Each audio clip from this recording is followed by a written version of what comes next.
حقیقت ہے. کائنات میں 3 زمانے متعارف ہیں. ایک زمانے حقیقی، دوسرا زمانے متواتر، تیسرا زمانے غیر متواتر. جیسے کہ بیان کیا جا چکا ہے کہ زمانے متواتر جسے ہم منقسم حواس کہتے ہیں، زمانے متواتر کا ادراک ہمیں منقسم حواس میں ہوتا ہے. کائنات کے اندر جو کچھ ہے یا کائنات کو خارجی طور پر جس طرح سمجھتے ہیں، کائنات کے اندر جو افعال و حوادث رونما ہو رہے ہیں، ہم ان کو زمانے متواتر کے پیمانے سے ناپتے ہیں.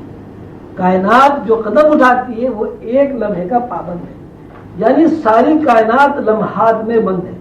ایک لمحہ ہو یا دوسرا لمحہ ہو، دونوں لمحات اس بات کے پابند ہے کہ وہ لمحے کے اندر موجود رہیں. لمحات میں ان کا ظہور ہے. لمحات کے بارے میں ہم یہ بات جانتے ہیں کہ یہاں کائنات میں کسی بھی وقت ٹھہراؤ ممکن نہیں. کائنات ہر لمحہ متحرک ہے. جب یہ تسلیم کر لیا گیا ہے کہ کائنات ہر لمحہ متحرک ہے، اس کا مطلب یہ ہوا کہ کائنات کا سفر جب ایک نقطے سے دوسرے نقطے کے بعد تیسرے نقطے میں واقع ہوتا ہے جو بلا تغیر نہیں ہوتا. یوں کہیں گے کہ کائنات جن لمحات پر قائم ہے وہ ہر ایک لمحہ ایک تغیر ہے، دوسرا لمحہ دوسرا تغیر ہے. نتیجہ یہ مرتب ہوا کہ کائناتی لمحہ کائناتی ہے، کائناتی لمحہ کائنات ہے، یعنی لمحہ کائناتی تغیر کا نام ہے. جب ہم لمحے کو کائناتی تغیر تسلیم کرتے ہیں تو یہ تسلیم کرنا ہوگا کہ ہر لمحہ الگ الگ ہے اور ہر لمحے کے حوادث جدا ہیں. ہر لمحے کے حوادث کو جدا تسلیم کرتے ہیں تو یہ بات بھی ذہن نشین ہوتی ہے کہ چونکہ لمحات بھی زمانہ ہے، اس لیے زمانے کی جداگانہ وحدتیں ہیں اور ہر وحدت کے درمیان فصل ہے اور ہر متضاد وحدت اپنی ہستی میں جداگانہ صفات رکھتی ہے. اصطلاحاً انہیں کا نام زمانے غیر متواتر ہے. مطلب یہ ہوا کہ زمانے متواتر معلومات و واردات اور زمانے غیر متواتر نامعلوم واردات ہے. اگر زمانے متواتر کی وحدتیں ایسی واردات کا مجموعہ ہے جن سے شعور واقف ہے اور غیر متواتر کی وحدتیں ایسی واردات کا مجموعہ ہے جن سے شعور ناواقف ہے. اللہ تعالیٰ نے قرآن پاک میں ان دونوں زمانوں کا تذکرہ حسب ذیل الفاظ میں کیا ہے. میں نے آدم کے پتلے میں روح پھونکی، اسے علم اشیاء عطا کیا.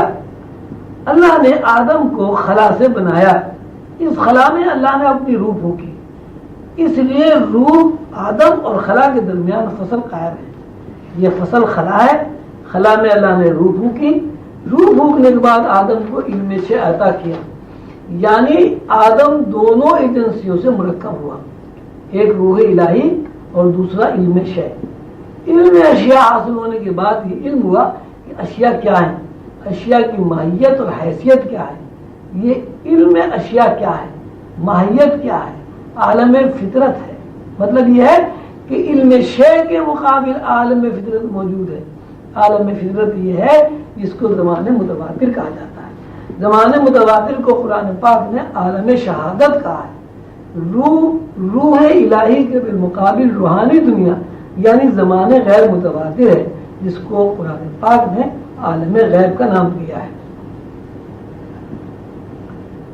اس کا فارمولہ اس طرح ہے: روح الہی، علم اشیاء، عالم فطرت، زمانے متواتر، عالم شہادت. روح الہی، روح کے اندر علم اشیاء، تکوین کائنات، آدم. روح، علم اشیاء، آدم. اس فارمولے کی تشریح یہ ہے: آدم خلا ہے، بدنی مٹی ہے. اس خلا کو پر کرنے کے لیے روح پھونکی. جب روح پھونکی تو روح کو علم اشیاء عطا ہوا. علم اشیاء عطا ہونے کے بعد آدم کو زندگی گزارنے اور تکوین کائنات سے متعلق جو علوم حاصل ہوئے، ان علوم سے قوانین فطرت کو تلاش کرنا عالم فطرت ہوا. انسان کی فطرت یہ ہے کہ وہ خلا سے نکل کر روح میں داخل ہوا اور اس روح کی معرفت علم اشیاء حاصل کیا اور علم اشیاء حاصل کرنے کے بعد علم اشیاء کا تعلق عالم غیب سے جوڑا. آدم خلا ہے، خلا میں روح، روح میں علم اشیاء میں عالم فطرت زمانے متواتر ہے. زمانے متواتر جس چیز پر قائم ہے وہ غیر متواتر ہے، یہی غیر متواتر عالم غیب ہے.